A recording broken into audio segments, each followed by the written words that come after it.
না ফেরার দেশে চলে গেলেন রূপালী পর্দার কিংবদন্তি অভিনেতা প্রবীর মিত্র। সংকটাপন্ন অবস্থায় রাজধানীর একটি বেসরকারি হাসপাতালের নিবিড় পরিচর্যা কেন্দ্রে আইসিইউ চিকিৎসাধীন ছিলেন তিনি। রোববার ৫ই জানুয়ারি রাত ১০টা ১০ মিনিটের দিকে তার মৃত্যু হয়। গত ২২শে ডিসেম্বর তাকে হাসপাতালে ভর্তি করা হয়। সোমবার দুপুর ১২টায় এফডিসিতে আনা হয় তার মরদেহ। লাশবাহী গাড়ি এফডিসিতে পৌঁছানোর পর ভারী হয়ে উঠে পুরো এফডিসি চত্বর। কান্নায় ভেঙে পড়েন দীর্ঘদিনের সহকর্মীরা। দুপুর ১টা ৪০ মিনিটে এফডিসির জহির রায়হান ভিআইপি প্রজেকশনের সামনে অনুষ্ঠিত হয় ৮৩ বছর বয়সী এই অভিনেতার প্রথম জানাজা।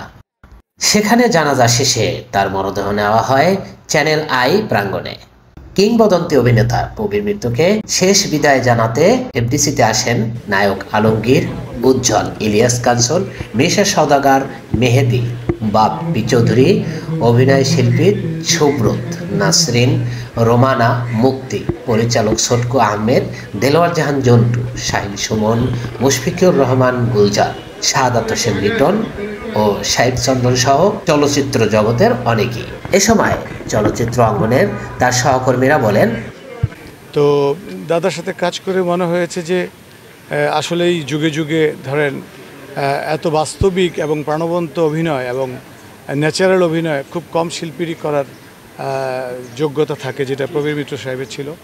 তো আমি ওনার সম্পর্কে নতুন করে কিছু বলার নাই। উনি জানেন যে বড় ভালো মানুষ ছিলেন। উনি জাতীয় পুরস্কার পেয়েছে এবং তিতাস একটি নদীর নাম, শঙ্খচিল, তারপরে সর্বশেষ বৃদ্ধাশ্রমে করলো। তো ওনার তো আসলে ওনাকে আমি আর পরিচয় করে দেওয়ার কিছু নাই। বাংলা সংস্কৃতির সাথে প্রবীর মিত্র সাহেবের নাম বাংলা চলচ্চিত্রের সাথে ওতপ্রোতভাবে জড়িয়ে আছে। সো কিন্তু উনি ৮৩ বছর সম্ভবত উনি পেল।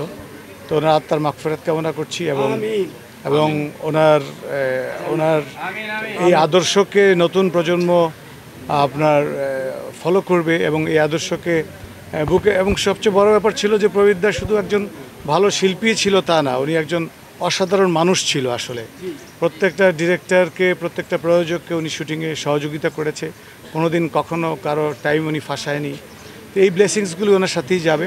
তো ওনার জন্য ওনার আত্মার শান্তি কামনা করছি। চলচ্চিত্র সেই কিংবদন্তি অভিনেতা প্রবীর মিত্র আজকে চলে গেলেন আমাদের মাঝখান থেকে। তার সম্পর্কে কিছু দর্শকদেরকে আসলে আসসালামু আলাইকুম, আমার নাম মামুন খান, নবাগত হিরো। আপনার এক কথায় ওনাকে বলা হয়তো বাংলার নবাব, বাংলার সিনেমার কিংবদন্তি নবাব চলে গেছেন। গত একদিন আগে চলে গেছেন আমাদের অঞ্জনা আপু। একে একে আমরা আসলে বৃক্ষহারা হয়ে যাচ্ছি। আমাদের মাথায় যে ছায়াগুলি সবাই চলে যাচ্ছে। আসলে এই পথে সবারই হাঁটতে হবে। আজ আমরা ফিল্মে যেই টাইমে এন্ট্রি করছি, এই টাইমটা আসলে খুব খারাপ সময় যাচ্ছে। আমরা আশা করব আপনারা যারা চলে গেছে তাদের জন্য দোয়া করবেন, আর আমরা নতুন যারা এন্ট্রি হচ্ছি আমাদের জন্য দোয়া করবেন, আর আমরা আপনাদের সাপোর্ট চাচ্ছি। আর বিশেষ করে প্রবীর মিত্র দাস সম্পর্কে বলতে হলে এটা দিন শেষ হয়ে যাবে। ওনার সাথে ছোটোবেলা থেকেই সিনেমার সাথে জড়িত। যখন বিটিভি দেখতাম, সাদা কালো দেখতাম, সেই আমল থেকেই নবাব, বাপের চরিত্র এবং কি অনেস্ট যে চরিত্রগুলি, কিংবদন্তি যে চরিত্রগুলি, এই চরিত্রগুলিতে উনি যেভাবে ফুটিয়ে তুলতেন, এই প্রবীর মিত্র দা আরেকজন বাংলাদেশে হবে না, একজনই হয়েছে। এটা উনি চলে গেছে। আল্লাহ ওনার রুহের মাগফিরাত কামনা করি, আল্লাহ ওনাকে বেহেশতে নসিব করুক। আর ওনার সম্পর্কে বলার মতো আসলে আমার অত বড় আমি এখনো হই নাই। আমি ক্ষুদ্র একটা মানুষ। আমি চাই আল্লাহ তাআলা ওনাকে বেহেশতে নসিব করুক। আমরা সবাই যেন ওনার জন্য দোয়া করতে পারি। আর উনি একজনই হয়েছে, একজনই ছিলে থাকবে। ছবিতে কাজ করা হয়েছে, ছবি কি আছে? আমি রিলিজের প্রক্রিয়াধীন 2টা মুভি, একটা হলো বাবুল রেজা পরিচালিত আমি হব ডন, এটার কাজ কমপ্লিট। আমরা এখন যে কোনো মতো রিলিজের অপেক্ষায় আছি। ভালো দিনক্ষণ দেখে আমরা রিলিজ দিব। আর সাজ্জাদুর সাথে আমি একটা কাজ করছি, সাজ্জাদুর রহমান, অ্যাকশন হিরো, ওই মুভিটাও প্রায় শেষের পথে। আর আমি আমার এক ফ্রেন্ড ফিরোজ শাহী, আপনারা সবাই যাকে চিনেন, ফিরোজ শাহী, আমরা 2টা মুভি এন্ট্রি করছি, ব্ল্যাকবোর্ড এবং কঙ্কাল। এটাতে উপর বাংলার দেপো কাজ করবে ইনশাল্লাহ।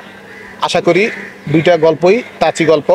গত 2টা মুভি যে 2টা করছি, এই 2টা তাঁচি অ্যাকশন দাসের গল্প, রোমান্টিক এবং অ্যাকশন থ্রিলার টাইপের গল্প। আশা করি এগুলি মানুষের মনে সাড়া দিবে এবং কি প্রত্যেকটা মানুষের হৃদয় ছুঁয়ে যাবে। ধন্যবাদ। নিউজ বাংলা টেলিভিশন পক্ষ থেকে আপনাকে অনেক অনেক ধন্যবাদ। আপনাকেও ধন্যবাদ। আসসালামু আলাইকুম। সিনেমা হলটার উদ্বোধন করবেন, সেটা তিনি পারেননি। আরেকটা ইচ্ছা ছিল যে সে কখনোই পার্শ্ব চরিত্রে অভিনয় করেননি, কারণ তার একটা আশা ছিল, তার একটা বিশ্বাস ছিল যে সে যে নায়িকা ছিল এখনও তাকে কেউ না কেউ নায়িকা হিসেবেই তাকে ডাকবে এবং সেন্ট্রাল ক্যারেক্টার হিসেবেই তাকে ছবিতে ডাকবে, যার কারণে সে কখনোই সেই বিশ্বাস থেকে কখনোই পার্শ্ব চরিত্রে অভিনয় করেনি, মা খালাদের চরিত্রে বা ক্যারেক্টার আর্টিস্টের চরিত্রে অভিনয় করেনি। এইটার একটা তার খুবই মনে ইচ্ছা ছিল এবং সে বিশ্বাস করতেন এবং তার খুব আশা ছিল, কিন্তু সেটাও পূরণ হয়নি। এই দুইটা হচ্ছে যে তার ইচ্ছে পূরণ হয়নি, তার আগেই তিনি চলে গেলেন। আর হচ্ছে প্রবীরদা তো হচ্ছে একটা মাটির মানুষ ছিলেন। প্রবীরদা কথা বললে, কারোর সাথে কথা বললে পাশের মানুষ বুঝতে পারতো না যে প্রবীরদা কথা বলছে, মুখ লাড়াচাড়া ছাড়া বুঝতে পারতো না। এত আস্তে কথা বলতেন, এত ভদ্র, এত মার্জিত একজন লোক ছিলেন, এত সাউন্ড একজন লোক ছিলেন, এত ওয়েল বিহেভ একজন লোক ছিলেন। তাছাড়া প্রবীরদা হচ্ছেন যে, প্রবীরদার যদি শুরুটা বলি তাহলে প্রবীরদা কিন্তু কেরানীগঞ্জের একটা ইউনিয়ন আছে, কেরানীগঞ্জের শাক্তা ইউনিয়নের জমিদার ফ্যামিলির ছেলে উনি। সেই ওনার বাপদাদারা জমিদার ছিলেন আমাদের কেরানীগঞ্জের শাক্তা ইউনিয়নে। তো সেখান থেকে প্রবীরদার আগমন। আর প্রবীরদা নিজেই বাংলার নবাব ছিলেন, রঙিন নবাব সিরাজউদ্দৌলার নবাব ছিলেন।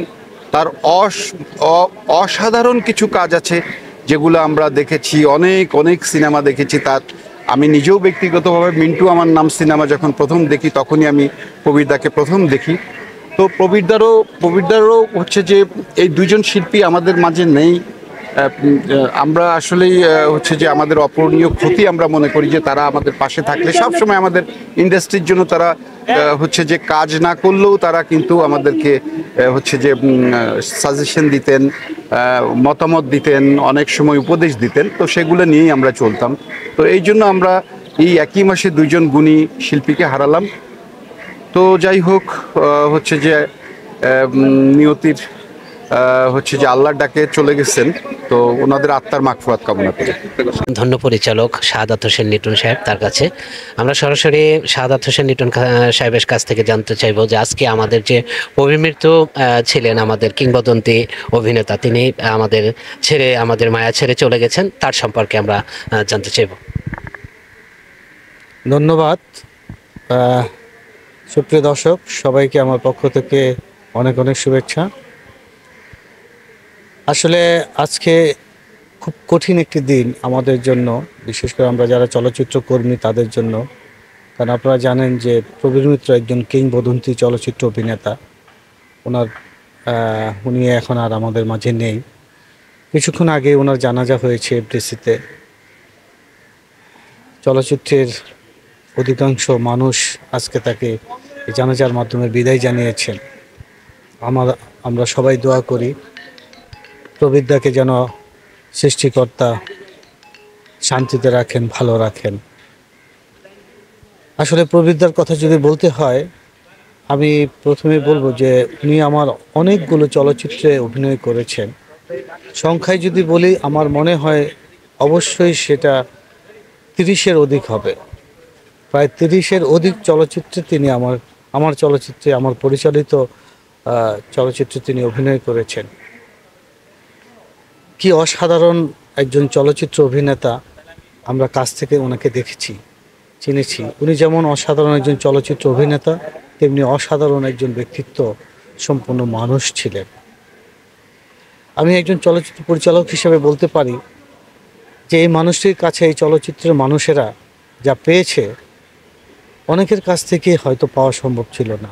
কারণ উনি যেমন মনের দিক থেকে বড় মনের মানুষ ছিলেন, তেমনি চলচ্চিত্রের প্রতি ওনার ভালোবাসা গভীর ছিল অনেক। যখনই আমরা তাকে নিয়ে কখনো কোনো সেট বা কখনো কোনো জায়গায় আমরা চলচ্চিত্রের শুটিং রেখেছি, সবার আগেই তিনি হাজির হয়েছেন। যদিও কখনো কোনো কারণে যদি কখনো সামান্যতম দেরি হতেন, এত বিনয়ের সহিত তিনি তার এই কারণটা ব্যাখ্যা করতেন।